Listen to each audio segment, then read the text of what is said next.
You're listening to Kill Cliff's Hazard Ground podcast, with service members from across the military sharing their stories of combat and survival. And now, here's your host, Mark Zinno.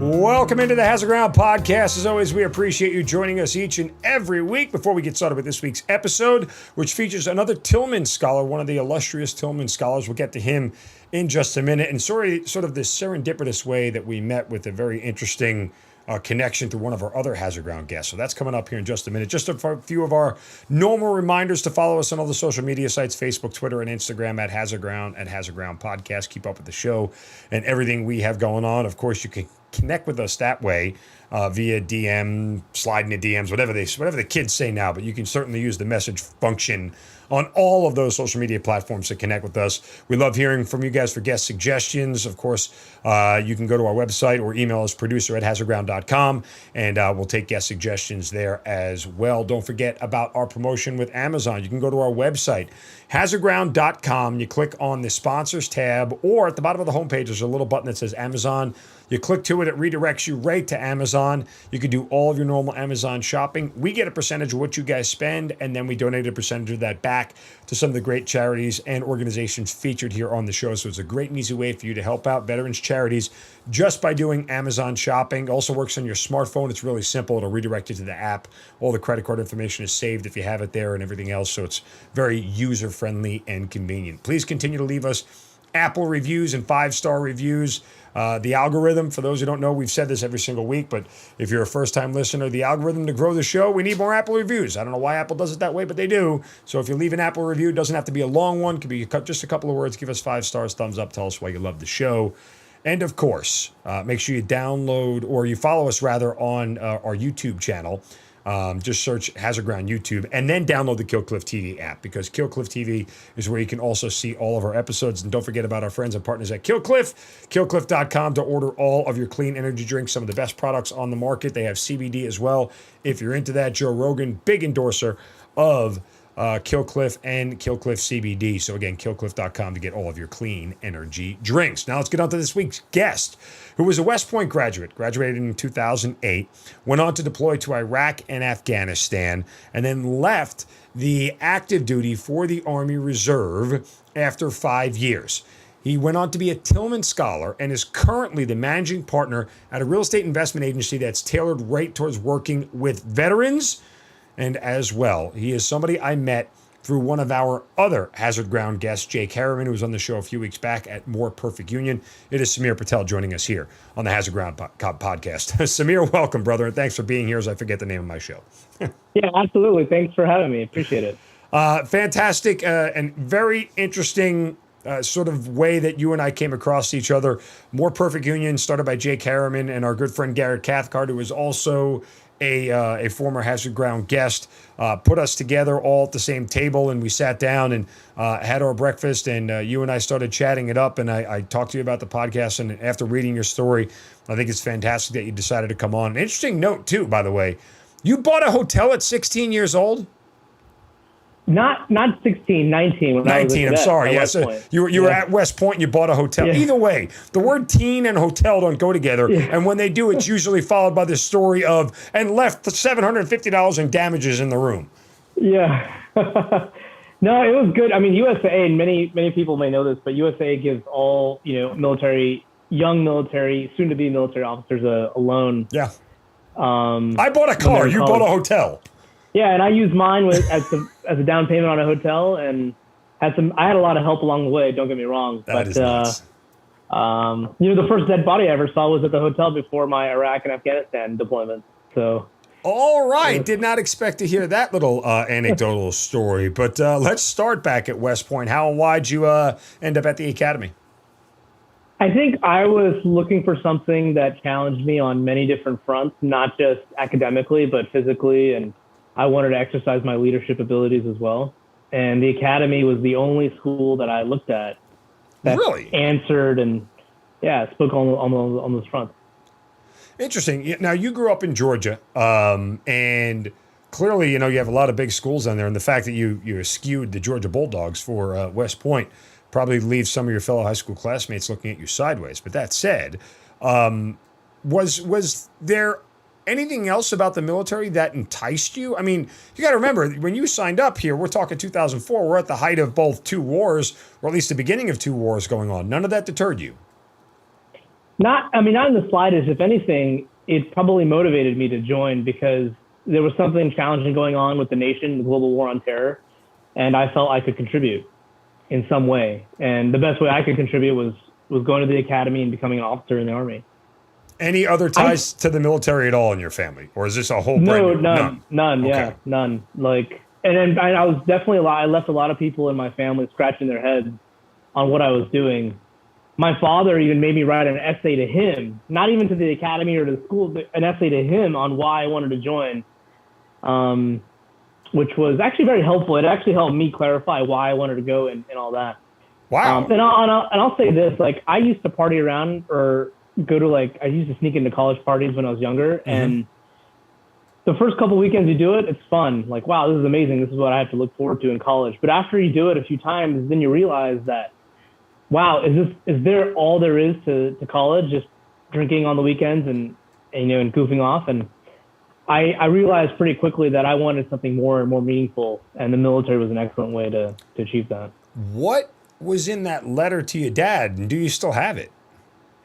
Yeah, we still have it. In fact, my father framed it in his office. He made me sign it. He made me date it, and he actually keeps it on a frame in his office. That's and I look awesome. at it every time I visit. Yeah. That's great. Now, I know you have to write an essay for your West Point application as well, right? You do, yeah. Okay, did the two mirror each other or no? I forget, is it a specific question on the West Point essay or? They didn't actually mirror each other. So the one I wrote to my dad was actually very personal, what it means for me, because I kind of I wrote it with him as the audience in mind. Mm-hmm. And he obviously knows me, personally.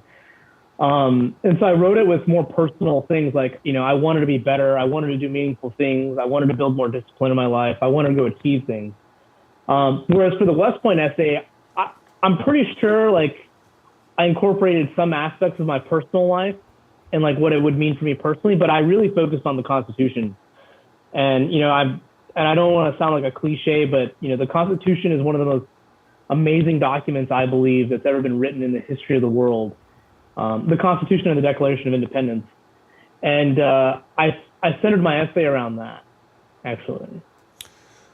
That's insane from the standpoint of, the foresight at that age to even think about those documents in those ways. I didn't really think about the Constitution or the Declaration of Independence other than what I had to know for history class. Obviously understanding the importance of it. To get the true appreciation of the value of it, I didn't even learn until I was probably a captain. After I had deployed, it meant so much more to me after that fact when you had literally put your life on the line for a piece of paper. I think that, at least for me, it took me that long to do it. So you being a 17, 18-year-old kid to have that kind of, I guess, foresight is impressive, to say the least. Well, I think the genesis, and I remember this pretty vividly, actually. I was surfing the web one day, and I came across West Point and its school website. And somewhere on the website, they have the officer oath. And, when I was young, I'm like, wow, this is an oath I have to take when I join. And the oath references the Constitution. Mm-hmm. And from there, I decided to do a little more research. And I probably was 15, 16 at the time. But from what I read on the website about the Constitution and the oath we take as officers, I just started diving deeper and deeper into the Constitution. And Benjamin Franklin, I was very lucky to be exposed to Benjamin Franklin very early on at a young age. And I know he had a major hand in the Declaration of Independence and the Constitution and all that. And so it was just lucky for me that I was able to mirror my hero, Benjamin Franklin, and then this document, the Constitution, together at a young age. And it just made perfect sense for me that a big portion of my life will be spent in defense of those ideals. What was your father's response to the letter you wrote him? Was he like, okay, I get it now, go ahead, good luck, go attack the world, or is he still skeptical? I think he was like, okay, go for it. I was very lucky because most Asian parents are very myopic. Let me put it this way. They're very myopic in the careers they want for their kids. Sure. Doctor, dentist, engineer, pharmacist, lawyer. those are the top 5, top 3 professions that they want their kids to do. And I, had to explain to him that that's not what I want. And he was very encouraging, even as we were growing up, like, hey, you should be in sports, you should be in this club, you should be in community things.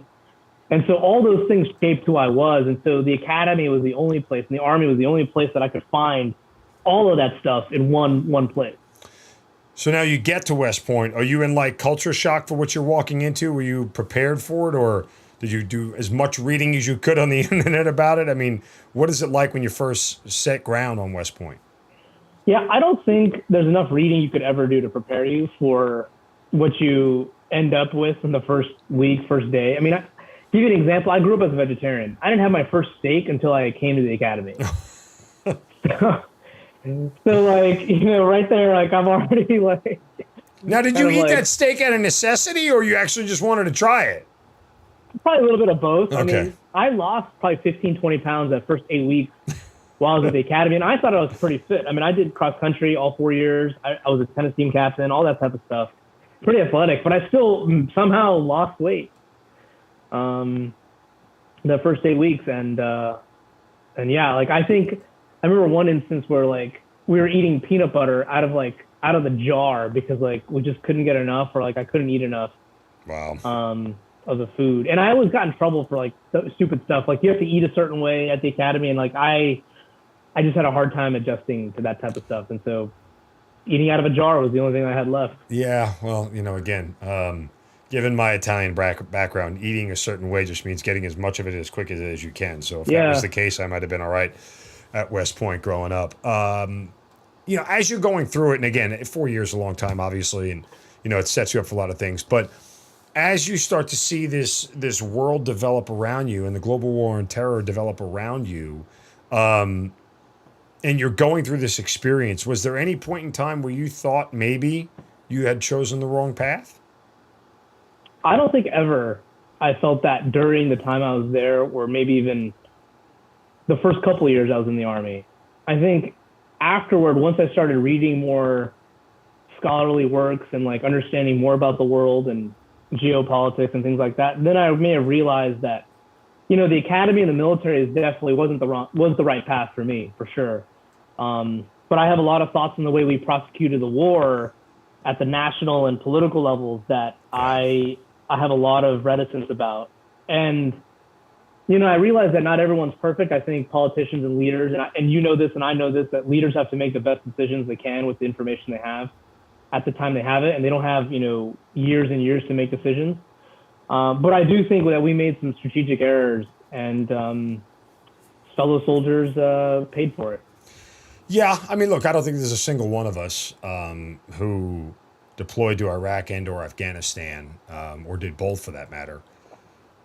Look back on it now and Monday morning quarterback it and know that we could have done things differently and netted a different result. In the same respect, I think that there's still a large contingent of people who say that if we had still been in Afghanistan, we'd have different results on a lot of things. And there may be a fair argument for that. Now, I don't think it's anything that you or I, or even a group of us, could sit there and come to any sort of definitive conclusion on. But and I've had this conversation with many of the guests on the Hazard Ground, just simply that, we all understand that, things that were happening at the time theoretically was the best information we had to work with, and good, bad, or indifferent, I did the best with what I had, and that's really all I can control. I think there's a certain amount of, yes, in a macro level, there were decisions and things that were made that affected a lot of us negatively, and some people paid, the ultimate price for it and made the ultimate sacrifice for it. But I personally can't go down that rabbit hole.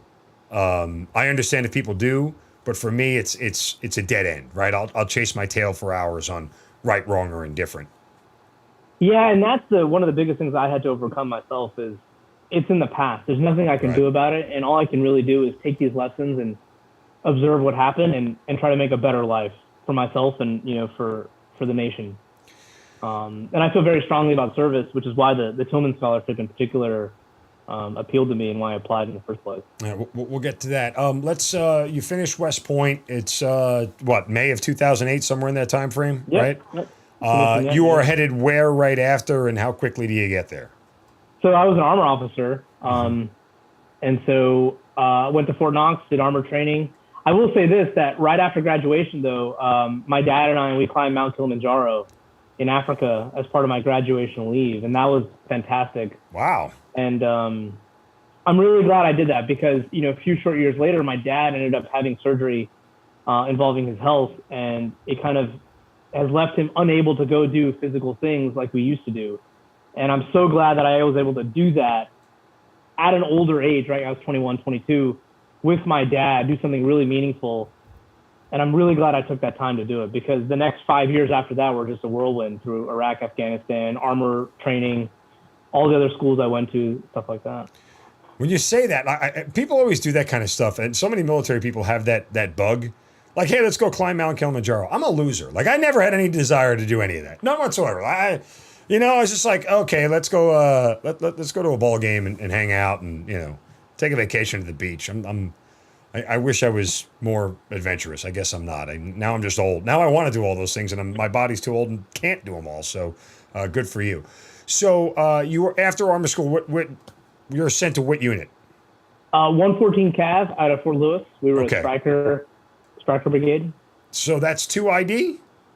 Yeah, second infantry division, and it's good because I don't like to walk, and that's why I picked armor in the first place. Because I was going to ask you that too. Like, did you choose armor, or is it where you ended up? With? No, I definitely chose it first choice. Fort Lewis was my first choice. I had a really good buddy. His name is Rajiv. He did actually all the legwork. Like he said, hey, you need to go to Lewis because they're on the patch chart. They're going to deploy right after you get done with OBC.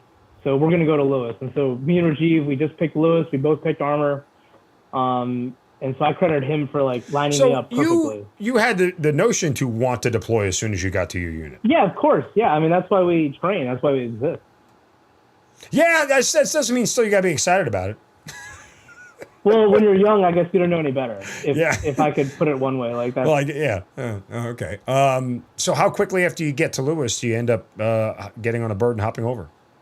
I mean, as soon as I got to Lewis, I get a week in process, and they send me to NTC to go meet my platoon at NTC. Wow. I take over. I'm pretty sure I didn't do a good job in that first 6 lane that they put me in. I mean, I'm just like a brand spanking new lieutenant, and I know a little bit, enough to be dangerous, but thankfully I had really good section leaders and a really good platoon sergeant that really coached and mentored me because I needed a lot of it.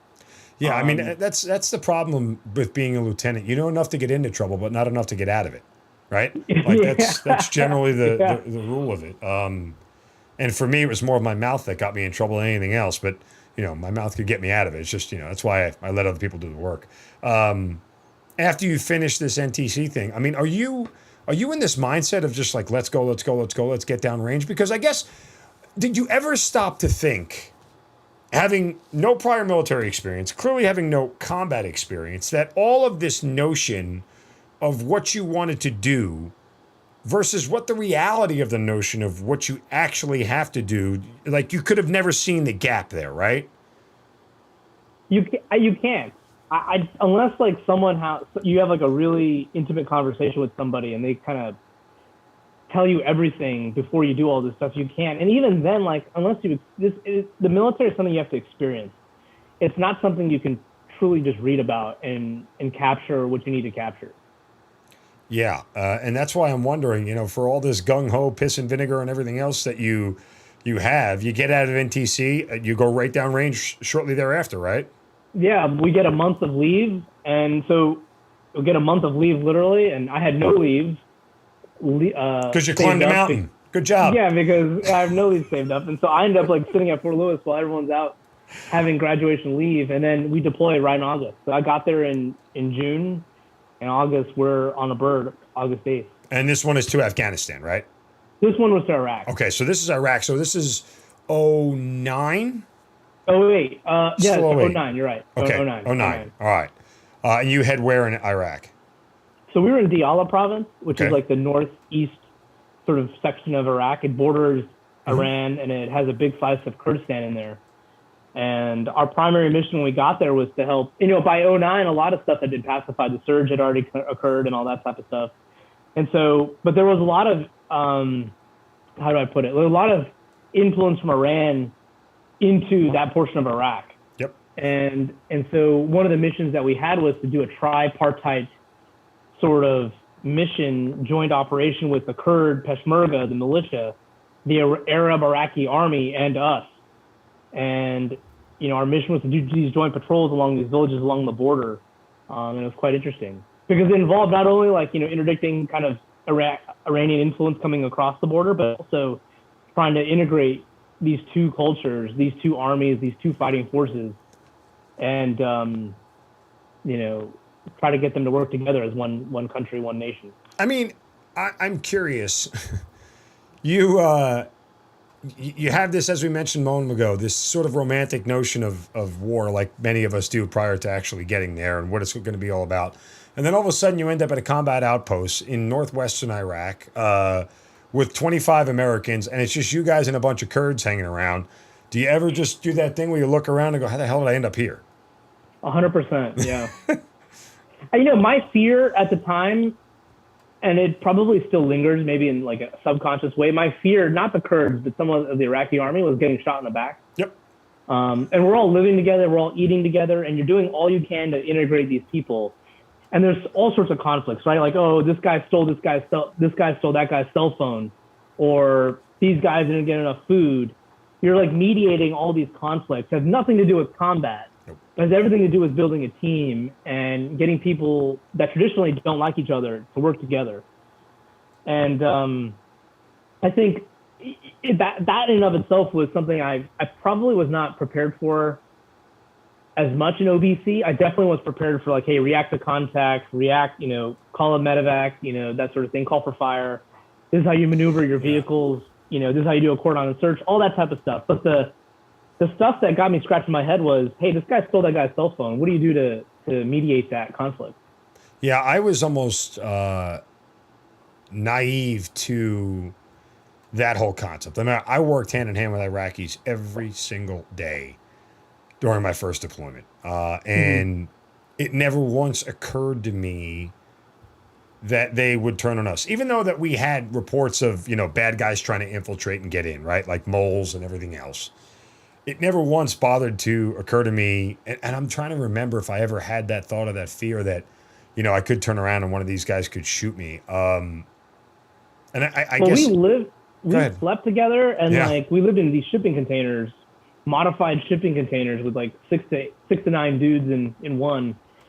And I don't think I slept whenever I was on that outpost, because I was always afraid that some guy was going to roll a grenade into one of them and kill 9 people. Yep. Just like that. Right. Yeah. So I found myself like not sleeping probably for the better part of a year. And, I think it took me a long time to kind of unwind those bad sleeping patterns. Yeah, I mean, thankfully nothing happened to us. It's how I lost a good friend of mine, Bobby, in Afghanistan. He was inside. Him at the time, he was an Army major, and he worked with an Air Force colonel and lieutenant colonal, and they were doing one of those MIT team deals in Afghanistan, and they just had a guy who walked in, turned around, shot them both right in the back of the head, and they both were killed instantly. And and I remember I got that news at my coming home ceremony on my second deployment, and Bobby was a guy that, we went to the career course together. We were in the same unit, never deployed together, but we had kind of parallel careers in our time together that always crossed with each other. And that whole, like I said, that's why in retrospect, I feel like I was naive to the idea that could have ever happened, when in reality, it was very much something that could have happened. But anyway, we digress. So you're at this outpost. What's day-to-day life like? What's operational tempo like? I mean, are you able to accomplish your mission kind of deal? Mission, like defining a mission, is a very interesting word. Right. Because the mission meant so many different things. I mean, on one hand, it says do a patrol, right? But then the mission involves so many other things, like integrating these two forces together. So a lot of effort was spent on getting these two forces coordinated. And I think for the large part, for what we did with what we had to work with, I think we succeeded in a limited sense. But then, when ISIS came around a few years later, the very same outpost that I was defending and was responsible for, like, that place got overrun. a lot of the villages that I was responsible for visited, they all got overrun. So it's hard for me to say like how successful we were because, I mean, at the time, yeah, I guess we were. But then if you look later, what happened, I can't say that it was that successful or that impactful for what we did. But I will say this, that I do believe that we added a lot of stability to that part of Iraq. And I think a lot of good things were done with the stability that they had during the time that we were there. And I think that says something because I think it also showed people what happens when you live in a stable society. Like projects start moving forward, villages start to grow, children, go get educated and things like that. And they kind of needed that stability. And I'm grateful that ISIS was largely defeated and driven back out. But I don't. That's the thing about war is that I don't think there's like a good way to like resolve this. We put so much effort into time while we're there, but then how do we reconcile that with what we see after the fact that we have no control over later? And we want to somehow like romanticize what we did, but it's tough to do that sometimes. Yeah, I mean, you have this mindset your entire time at West Point and, leading up to the deployment about all that you wanted to do. And while that mindset is great and it's fantastic and it's ideal, when the first round whizzes by you, the ideal doesn't matter anymore. It's about sort of survival in that moment. So what is that like for you the first time that you're dealing with an engagement with the enemy and the realness of the whole thing? So for us, like our deployment wasn't really kinetic insofar as like getting like hit with IEDs and stuff like that and getting pop shots. I think that's what I was saying. I think we brought a lot of stability because there wasn't much of that at all. There were some instances where like we had our unit encountered a lot of suicide V-bed type stuff that resulted in some deaths of soldiers, which is very unfortunate. For us, I felt like for us it was dealing with the fear because we did a lot of nighttime cordon and searches and a lot of like raids and things like that. And I don't know if I had personal fear. I think my fear was like about my guys, like, because what I didn't want, what kept me up at night, in addition to trying not to get shot in the back from my own Iraqi partners, was like, I'm going to send an 18-year-old dude into this dark hut. And it was very likely or possible that he could get shot in the face. And I spent a lot of time like just trying to get over that or like, manage that if that were to occur. And thankfully none of that occurred actually. Like we did not have many brushes with much, which is good. When do you end up leaving Iraq? After a full year? Full year, yeah. So August to August, we leave in 2010 and then we come back to Lewis. Okay. And then after that, you're going to deploy again. How quickly does all that happen? Yeah, like a whole another year, right? So back then it was still a year on, year off type of cycle. And striker brigades were heavy in demand because they're highly mobile and they're really good in Iraq. I mean, you could get around pretty quickly. Like my striker could get up to 65, 70 miles an hour if I needed it to. But then, the focus was now toward Afghanistan. And I believe General Petraeus had just been, or McChrystal had just been announced the leader. He ended up leaving prematurely. Then Petraeus, I believe, took over. And we ended up getting redeployed back to Afghanistan. And this time, word got out that I was pretty good with money inside my brigade or my battalion. And so wait. How does word like that get out? I was just talking about it with people. So like simultaneously while I'm in the military, I'm running like a second career. Yeah, and you own a hotel. Yeah, I own a hotel. I bought a debt collection company. Not while I was in Iraq, but like before I left for Iraq. And then right after I came back from Iraq, I bought I had this debt collection company. Through that, we were able to acquire like 20 houses. And, I'm always talking about real estate. I'm talking about like entrepreneurial thinking type stuff, making money, that sort of thing. Anyway, my brigade commander or my brigade XO, who was my former XO at the squadron level, understands I know a lot about money. And so he makes me the brigade comptroller managing all like $30 million of our taxpayer money, doling out contracts, things like that. And so that's what I ended up doing stateside and then during the deployment as well. Now, the cool thing about that, though, was like I got to just travel a lot and and I got to see at like an operational level, like how we do business as an army, and really as a nation, right? Because Oh, really that's got to be how, the ugly underbelly, man. yeah, How we do it business is. as an army. I've been around a long time, and I probably haven't even seen half the things you have, but I know it's. Let's just say we're not the most efficient bunch with government dollars. No, I mean I don't. C-17 uniform changes in 20 years. Yeah, so I would say this, that the challenge with the army when it comes to money is that we change leadership so quickly. We don't, like, unlike other nations, like we don't have generals that serve for like 20 years. Right. We have generals that serve maybe 5-10 years max, and they're in 4 different jobs during their time that they're general officers. And it's very hard to plan long term. And when you can't plan long term, that's what you see is inefficiency, because plans change, priorities change. In our nation, like our budget as a nation, like I was there during sequestration when we had to worry about like potentially not even paying soldiers somehow because Congress could not. This was like 2013, I think, 2012. I remember. 2011, when Obama was facing a lot of pressure from, all sorts. We were told to go to drill whether you're getting paid or not. It's fine. Yeah, you show right. up. Don't worry about it. Yeah, so like I got to see firsthand how the money influences the army and stuff like that. And yeah. So when you go to Afghanistan with this job, are you like happy about it, or are you more wanting to? Because that's a far cry from the guy who wanted to go, kick down. Well, I didn't want to say kick down doors, but who wants to go be at the center of the action? You couldn't be further away from it, crunching numbers.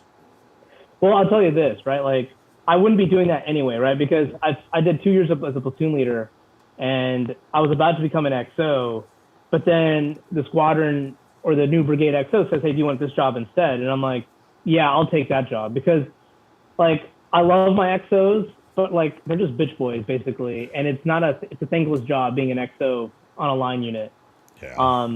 And I was offered this opportunity to deal with money, and like I have a really keen interest in business, and so it just seemed like a much better fit for who I was and my experience. In retrospect, does this job as the comptroller help you out post-military life? Is it one of those things where it's like you look back and go, "Thank God I took that job. I got so many extra things about it that I might not have had going into the civilian world"? Yeah, absolutely. I'm the type of person that'll take any situation and turn it into an opportunity. So what I learned about government contracting and Army budgeting, I started a lending company that lends money to government contractors. And the funny thing about government contractors, like you could win $1 million contract today, right? Let's say cleaning, you could win a janitorial contract at a military base, right? Mm-hmm. It's $1 million contract. That's pretty great. But what you don't realize is you probably need about $50,000 to $100,000 to get started on that contract before the government even pays you. And the government's not going to pay you for at least probably 60 days. You got to set up for 30 days, invoice, and then get paid 15 to 30 days after that. So you've got to float yourself a big wad of cash before you get paid. And so I fulfilled the need. I call it mobilization capital. And I created this lending company, and we lent money to government contractors to mobilize them on their government contracts. And I knew what government contracts looked like. I knew the federal acquisition regulations. I knew all the safety features I could implement in my lending program. And we ended up lending out $25 million in a pretty short amount of time. I need some of that. If you got any left over, let me know. I mean, I could use a couple of mil, whatever. Anyway. So after this second deployment, you get back what? The end of 2011? 2012, mid-2012. Mid-2012. Okay. What's next for you from a military standpoint?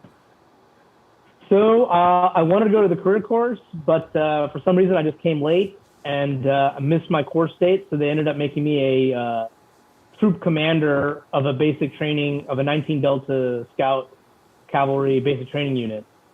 And I ended up training the newest soldiers that joined the Army at that time for 14 weeks in 19 Delta training. And that was a lot of hard work, to be honest. Why? I mean, you're back in basic training, right? So it's a 6-day work week. Your PT is at 5 o'clock, 5:20 in the morning, that sort of thing. And then ranges sometimes last till midnight. And there's a lot of regulation that goes along with a training environment. And I mean, I did work, but nothing like my drill sergeants. I mean, my drill sergeants are the real heroes. I was just there to make sure that we were properly resourced, and then to show my face and make sure we don't do anything dumb. But really, the drill sergeants, I have an immense amount of respect for drill sergeants because it is very, very tough to maintain a family.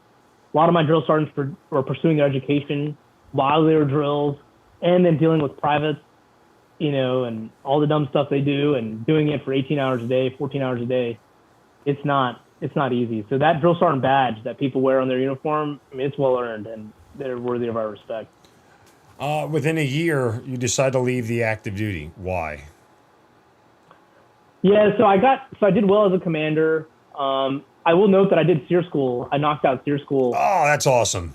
SEER C. That was a lot of fun. I did it mainly to lose the weight. I lost like 15 pounds in 20 days. Well, that's because you don't eat. I mean, that's what happens when you're a prisoner. They don't exactly give you, 5-star meals.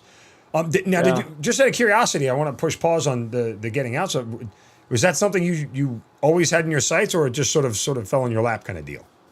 We had a weird 2-month cycle break between cycles, and so I'm like, I gotta go, and they were giving us schools, so I'm gonna pick SEER school. And my sister, who's also in the Army, who's a Black Hawk pilot, she was 3 years behind me at the academy. She arranged for me to get to SEER school at Fort Rucker. And how does she arrange that? If she's like a lieutenant and you're not, how does she have that much pull? Yeah, she just knew she makes friends with everybody, and so she knew the OIC, and the OIC put me on the wait list, and some slots opened up, and here I was. Not bad. I always say, that's when I first learned of SEER school during my deployment in 2005 when I was, attached with the SF guys. And I knew a couple of people who had went and they told me about it. I'm like, that's the one school I want to go to. I think it's the best training in the Army. Hands down. Literally, that's the one school I would want to go to more than any. And for the civilians listening, Survive, Evade, Resist, and Escape, SERE, SEER school. And that's basically what it's a 3-week course, right? Still 3 weeks? Yeah, 21 days. Yeah, 21 days. And basically they treat you like a prisoner of war and you have to figure out how to survive through it. That's the kind of short, 1-sentence version of it, elevator speech of it. And I just think it's awesome. I've heard so many stories of people who have went there. Fantastic. I mean, look, if you don't like getting slapped around and having ice cold water poured on you, then don't go. If that's something that bothers you, SEER school isn't for you. But if you feel like you can take it and you want to find out how mentally tough you are, SEER school is the place to be. I joke that it's excellent preparation for marriage.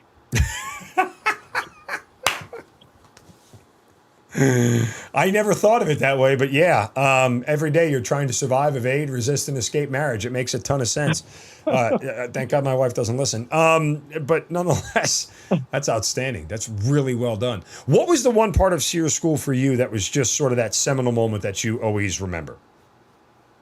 I was a senior officer at the time. I wasn't the SRO. I was in one or two iterations, but of training.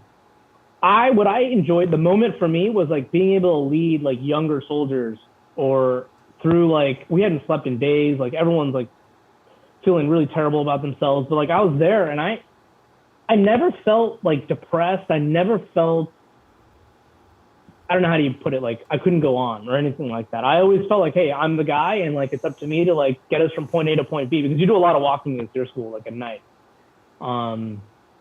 It's not really recommended you do it during the day.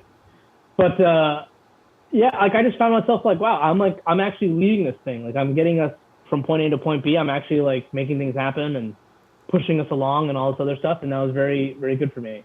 The other moment, and I think a lot of SEER school graduates will say this, is at the very end when you finally sort of get released and they play the national anthem and the code of conduct, and they recite the code of conduct at the very end. And you're out there, you're saluting the flag, it's there, you're dirty, you're trashed pretty much. But I think everybody, myself included, just teared up when they raised that flag at the very end. And I'll never forget that. That's awesome.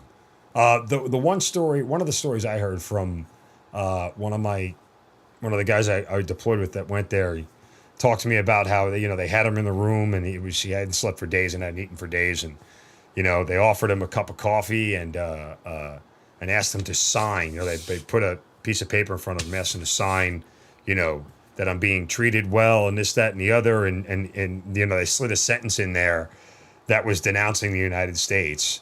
And he said, no, I can't sign it. And he went back and forth with them for like 10 minutes.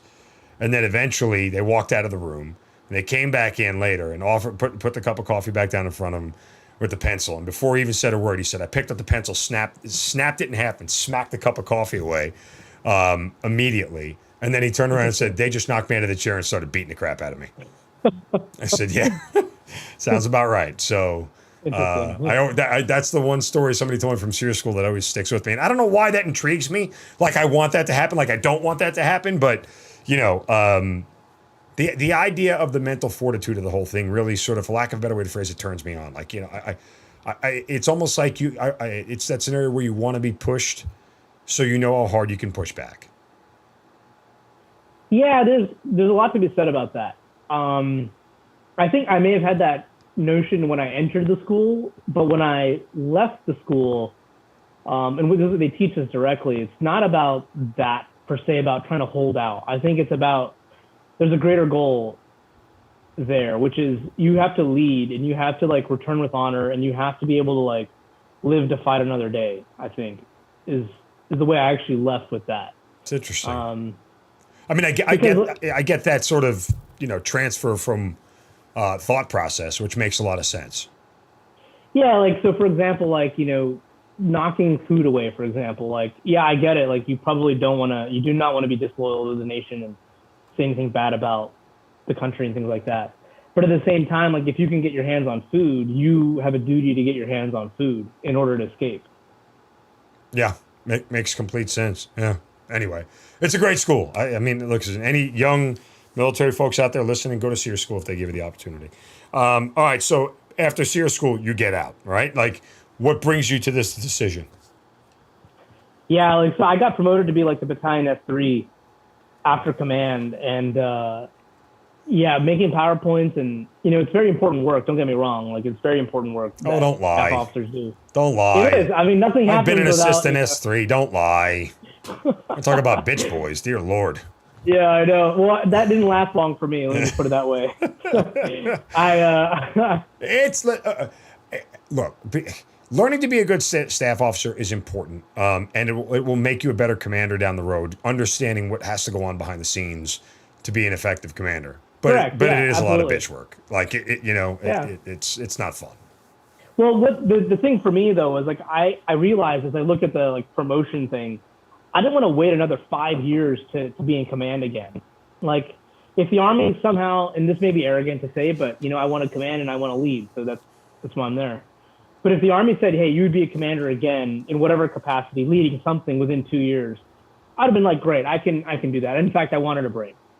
But to wait another 5 years, 6 years for a command that I may not even get, and on top of that, if someone doesn't like me, if my senior rater doesn't even like me, for things that are out of my control, then I may never even get a command. I may not even get promoted. And I cannot, I fundamentally have a problem with the military on this front.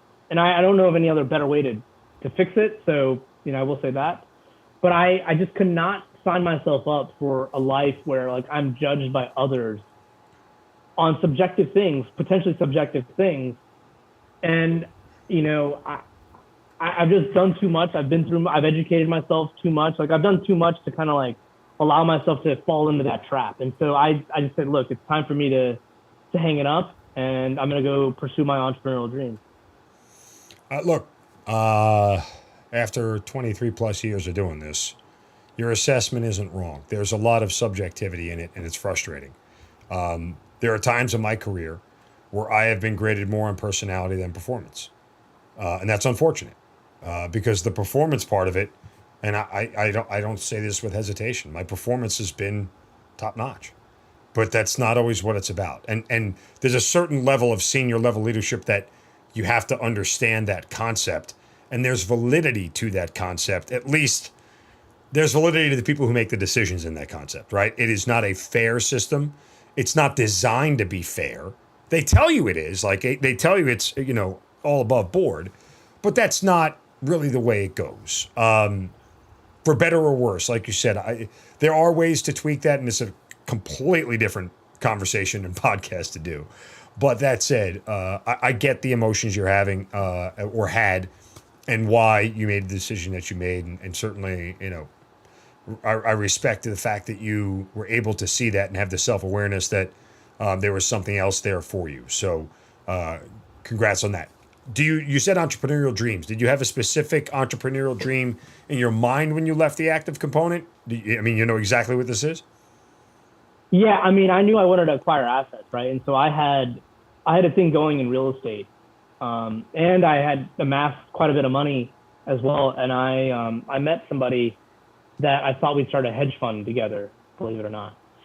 And so I'm running real estate deals. I have like a small little hedge fund going on. I'm trading actively. No one ever says that phrase, by the way, a small little hedge fund.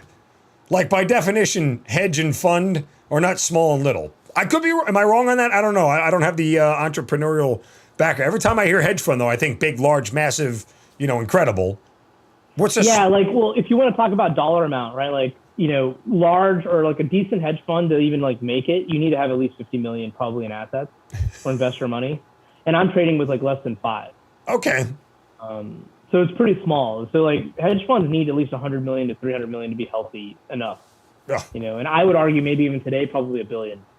But that's neither here nor there. But I have these dreams. I've got quite a bit of money. I want to grow it. I want to attract more investors. I want to do all this stuff. But 2014, this is the year, my first full year as a civilian, was a shitty year. My partner, one partner ended up basically committing fraud on one of our deals that resulted in a big loss. My real estate, my hedge fund trading operation didn't do well at all. I ended up losing $300,000 in a month.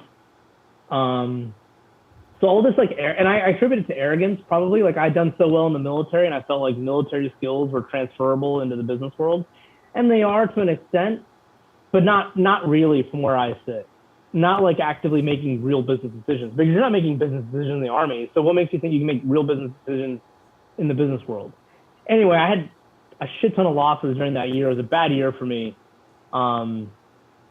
Needed to do some real heavy soul searching. I ended up taking a job, and I used to scoff that I have to make a resume. It'd be really bad if I ever have to make a resume. And lo and behold, by the end of that year, I'm making a resume and applying for jobs to kind of unscrew the situation a little bit. And I did. I found a great job with a startup. They were treating me really well in 2015. Learned a lot, actually, of how it's done professionally for some really cool people. They're really experienced people. And then that startup had raised quite a bit of money around that time frame, and they kind of burned through it all, actually. And so they ended up laying off a bunch of people, including the guy that hired me. And by 2016, I got laid off from this job, and it was the best thing that happened to me, because it kind of punted me back out into the entrepreneurial setting. And I haven't kind of looked back since. Wow. You mentioned that you thought the Army would be good for business. What about the Army, trait-wise, lends itself to business that is net positive? The best part about the Army is that people say leadership, right? But what does leadership really mean? But if I have to define it, it's really about building teams. I'm a firm believer that in today's age, it's very hard to be a solopreneur. You need partnerships, you need alliances, you need to rely on other people to get things done. This world is too complex. Maybe in the 60s, you could have been that solo guy, that lone ranger. But today, there's too much complexity, and customers have much higher expectations of stuff. And so you really need partnerships, and you really need to be good at building teams if you want to build a company of a certain size. I can't help but think of what you said earlier on your first deployment to Iraq. When you talk about partnerships, you never went to bed because you were afraid someone was going to shoot you in the back. Well, in the civilian world and in the partnership world, it's a lot easier to shoot people in the back. And you had already had a couple of failures. Do you have that same fear in partnering with people at this point in your life? The fear, I don't know about fear, because now I know how to resolve the fear, and I know what controls to put in place. And I know myself on what kind of environment I need to create in order to prevent it from happening in the future. I mean, it could still happen. Don't get me wrong. Yeah. It could still happen. But now I know a little bit better, and now I think the likelihood of it is less. But I think it's one of those checklist sort of concerns that you should address when you're formulating any sort of plan. Like, what happens if partner A leaves? How important is this partner or this person to the operation? You got to address those questions, and you got to come up with an answer on how you're going to resolve it. I mean, is there any of the Kurd A stole, something from Kurd B and you have to resolve it, training that you had in the past during deployment that comes into play in building these relationships in the civilian world? Yeah, and I think I had to experience failure to understand this. And that is I don't engage in businesses nowadays where I'm not in control. Meaning I don't have access, I need to have access to the bank account. I pick the accountant. I pick who controls the money or who's in charge of the money. Those sorts of things, right? And I don't leave that responsibility to somebody else.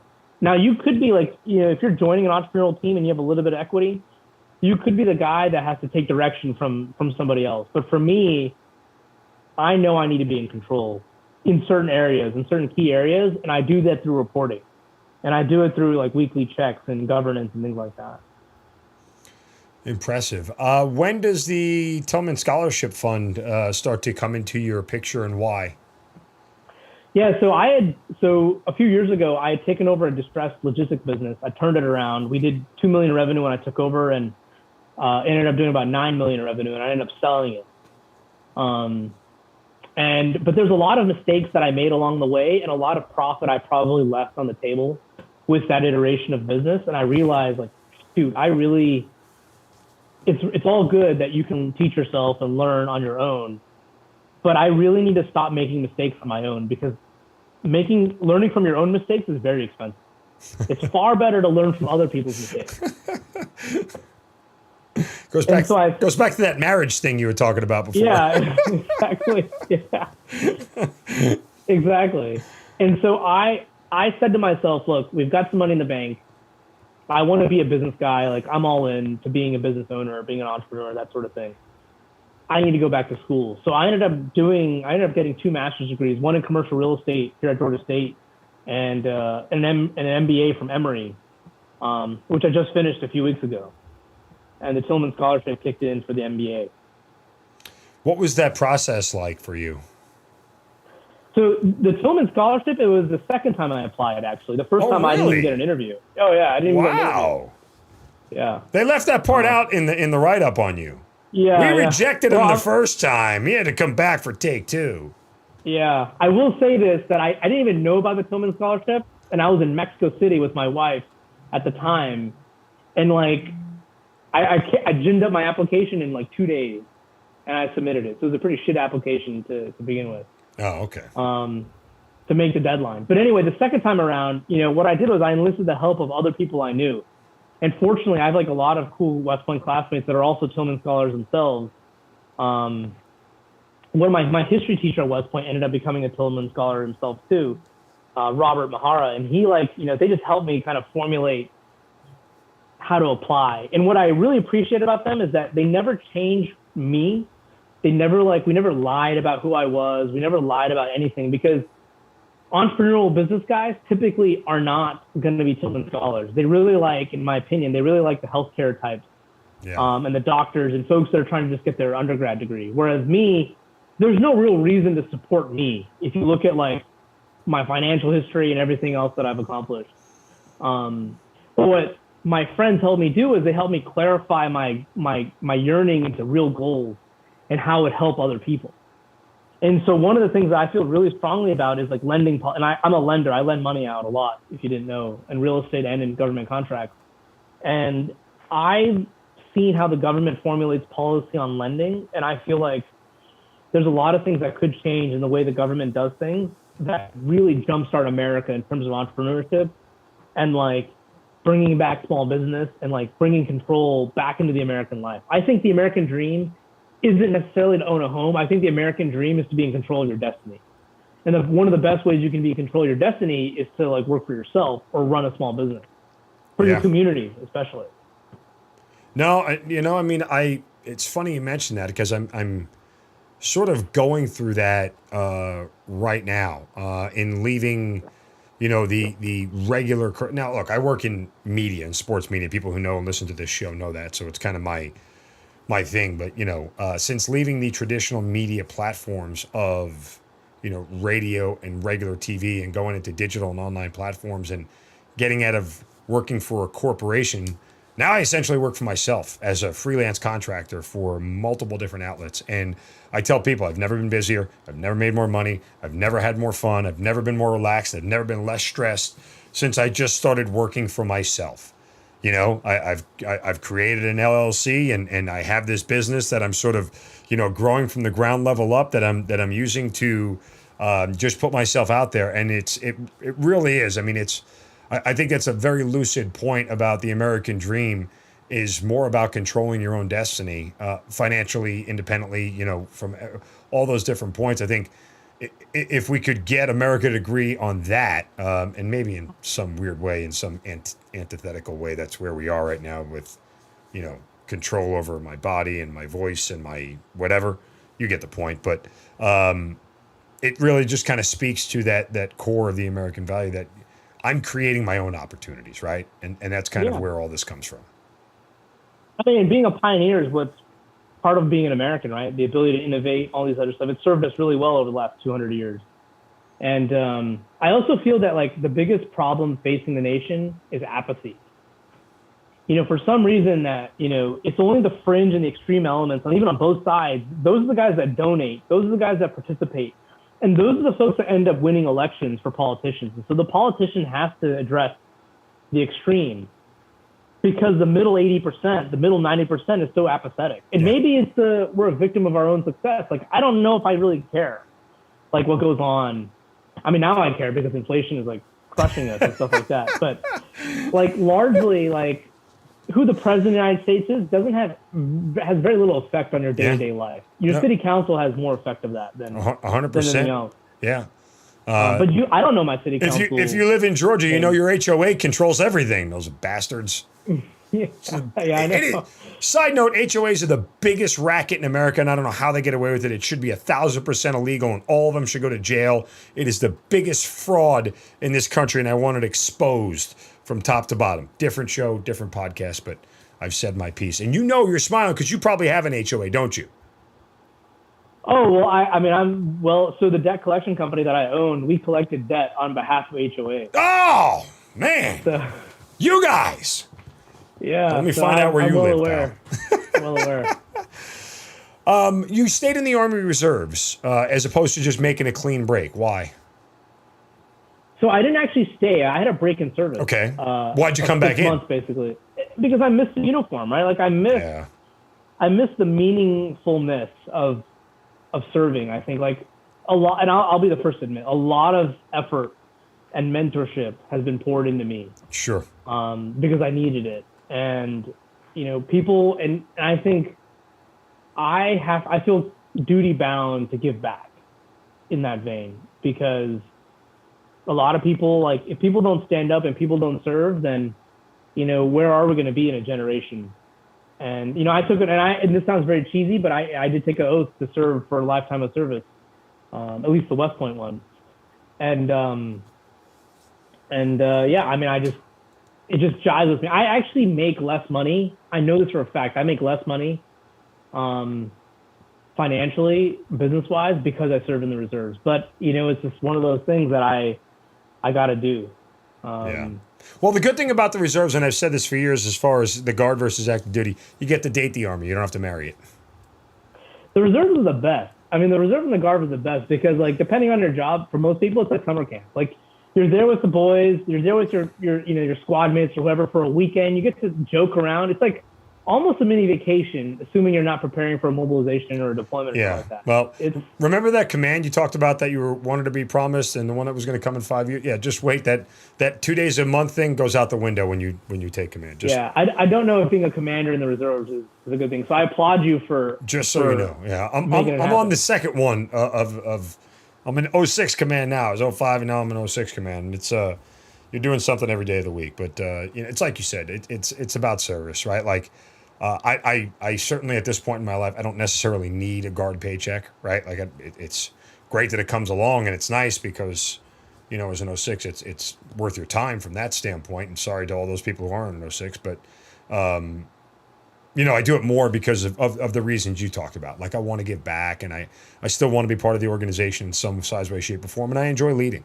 I just enjoy being around soldiers always. It's the greatest camaraderie on the face of this earth, and it's a bond like nowhere else. And for all the bonds you've made in business, for all the bonds I've made throughout all the other civilian jobs I've had in my career, nothing compares to hanging out in a room with soldiers or sitting in the chow hall and just laughing and talking and everything else. It's that level of closeness. I think it's really hard. And when you go down range with people, it's even better, right? You get even closer. And I think it's essential for older guys to stay in the Army, because especially the ones that served in 2000 to 2010, 2015, because I'll tell you a quick story. I deliberately did not want to get promoted to 04. I wanted to stay a captain my entire time. So I did not go to the PME until a 2-star general called me and says, you need to go, and ordered me to go. But anyway, I go to the captain's career course for military intelligence. I just rebranded. And 90% of the students don't have a combat pass. Yeah. And it dawned on me like how these kids are learning, how these colleagues of mine are learning, and they don't have a basis of like reality of like what they're doing and how it fits into the context of an actual deployment or mobilization. And I was really grateful that I was there to like kind of provide my context, or my experience at least, to kind of help mentor them along. Because the next conflict we're going to have where they call up the reserve is very possible that 80% of the reserves have never deployed. Yeah. And the Army is going to rely on that 20% that have deployed in order to lead the other 80. It's funny. I was just a quick anecdotal story. I was at Fort Stewart a week or so ago, and we were sitting in the PX in the food court there and having lunch, and me and a couple of the officers on my staff. And this barrage of like lieutenants and E6s all came in.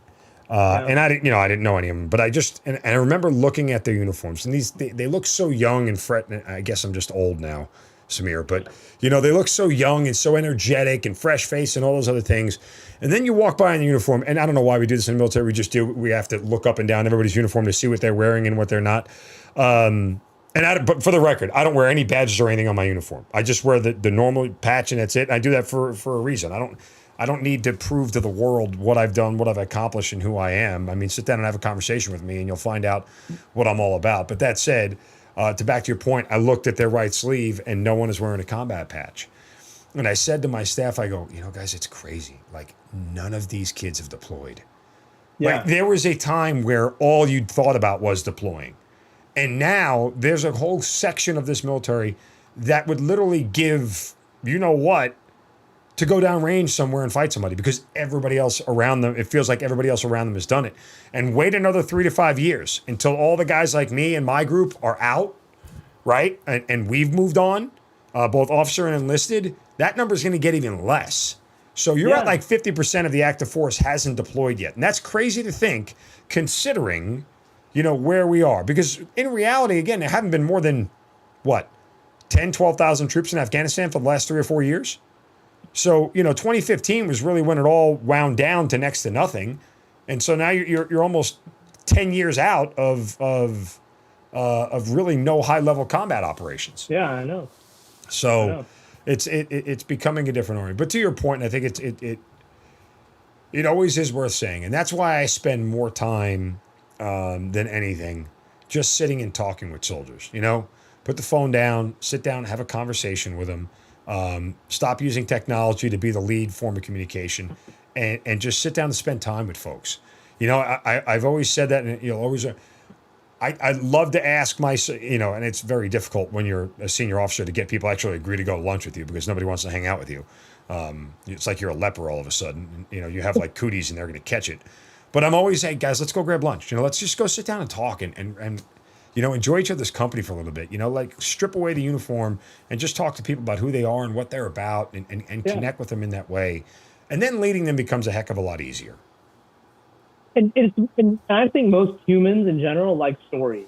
I think we learn pretty well through stories, and you've got to put yourself as a leader in a position to be able to tell stories, because those younger kids, those younger folks, the junior folks need that. I hope that's why they listen to this show, right?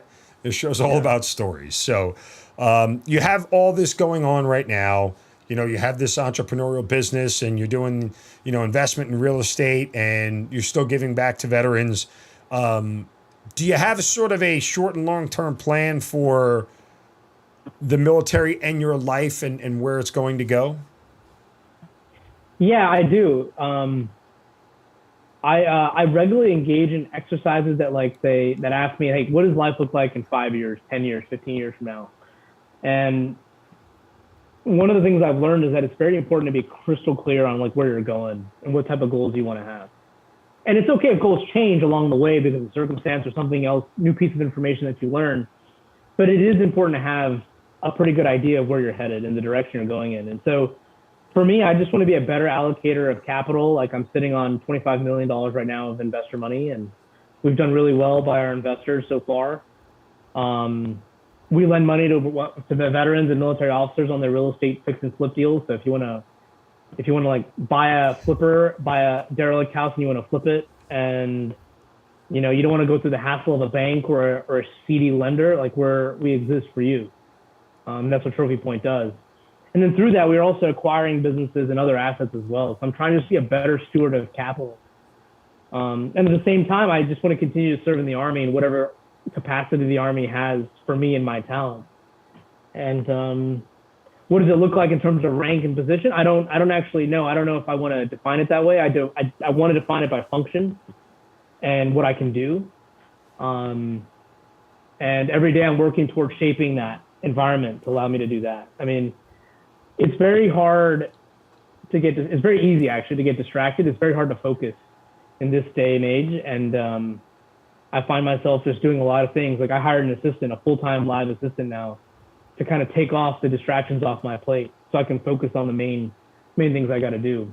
But I can't remove the distractions until I know what I need to focus on. And the best way to know what to focus on is by, writing out for yourself, this is what I want life to look like in a year, 3 years, 5 years, 10 years, 15 years. I want my family to look a certain way. I want my business to look a certain way. I want my bank account to look a certain way. This is how I want to live my life. You got to get really clear on what you want and what you want it to look like. And then everything else you can kind of back plan from there. You got to maybe kind of sit down and write a letter about what you want to accomplish and how you want to get there, right? Like somebody once did years ago. Yeah, exactly, right? It's maybe your dad knew what he was doing the whole time. Maybe, I don't know. He's right. If I ever said he was wrong, he was never wrong. He's always been right. He's never led me astray. Yeah, well, listen, Samir, I mean, the leadership comes through and the passion in your voice comes through and the clarity with which you've accomplished everything that you've wanted to, I think is beyond impressive because there are a lot of us naturally who, when you stumble, it takes us a little time to figure out what's next. And it seems like throughout your entire career, you've never hesitated after a stumble. And I think that's commendable. And it's certainly something that, a lot of people in our audience can use a good jarring and a good reminding of in not only in the military world, but in life in general. And I think it's a worthwhile message. And certainly, being connected to the Tillman Foundation, we've had several Tillman scholars on before. They are, you guys are just all a very special bunch. I think part of it with the Tillman Foundation, and this, speaks to you and your own accomplishments, but it's the core of the person of who you are still matters to them, right? What you want to accomplish and how you want to get there and what school you want to go to and who you want to help and all those things, those are all, integral parts of what the Tillman Foundation is about. But if you know anything about Pat Tillman and what that organization is about, the core of who you are is really still what they are driving to figure out and who they want to be part of their group, their foundation.